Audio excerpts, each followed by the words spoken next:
Hi there, this is Lori Edge-Hughes, and this is your 4-leg rehab minute. And in today's minute, I'm cold because it's fall.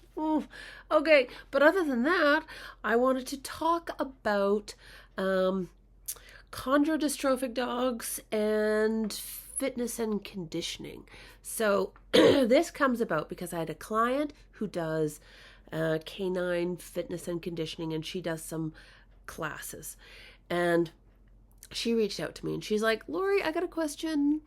I've got a lady with a dachshund, and she wants to come to my upcoming fitness and conditioning class with her dog. And I've never had little short-legged dogs come to class before, and is there something I need to be worried about? I always get a letter from their vet saying that it's okay for them to come, but, should I be worried? And basically, I got back to her and said, I think it would be good for, all the little chondrodystrophic wiener dogs. Sorry, that's naughty slang in Australia. Sausage dog. For the sausage dogs to come to fitness and conditioning classes, really, as a way to potentially mitigate or reduce incidents of IVDD.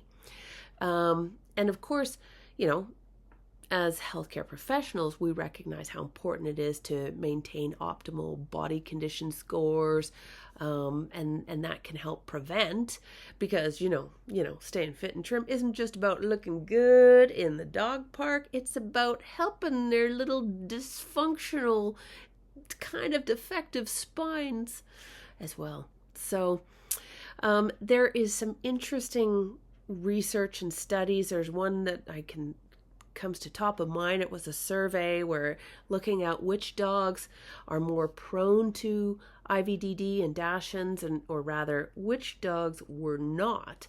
And what they found is your intact males had less of an incidence of IVDD.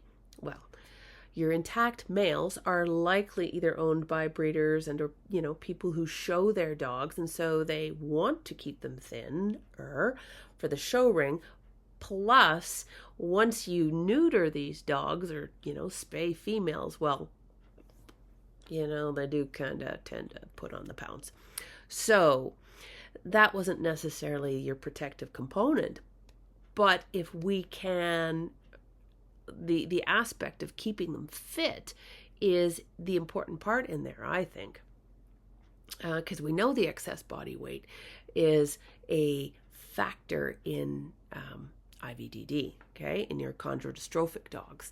So really, if we could advocate for good body weight and like a controlled exercise regimen that includes walks and likely core strengthening activities and just even basic fitness activities, that should be something then that we as rehab professionals and of course veterinarians should be doing, is to advocate for that. And so therefore perhaps we could be encouraging our dachshund owners to look into things like fitness and conditioning programs, whether it's by your canine fitness professionals or whether it's by rehab professionals, where we are only looking at conditioning.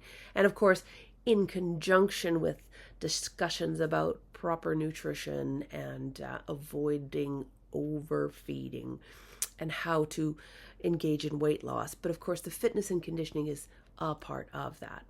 Okay, so the next time you see your little chondrodystrophic dog, perhaps this is something you should think about, that it is something that we can be encouraging as well. So there you go. Those are my thoughts, and that's it. Until next time, cheers.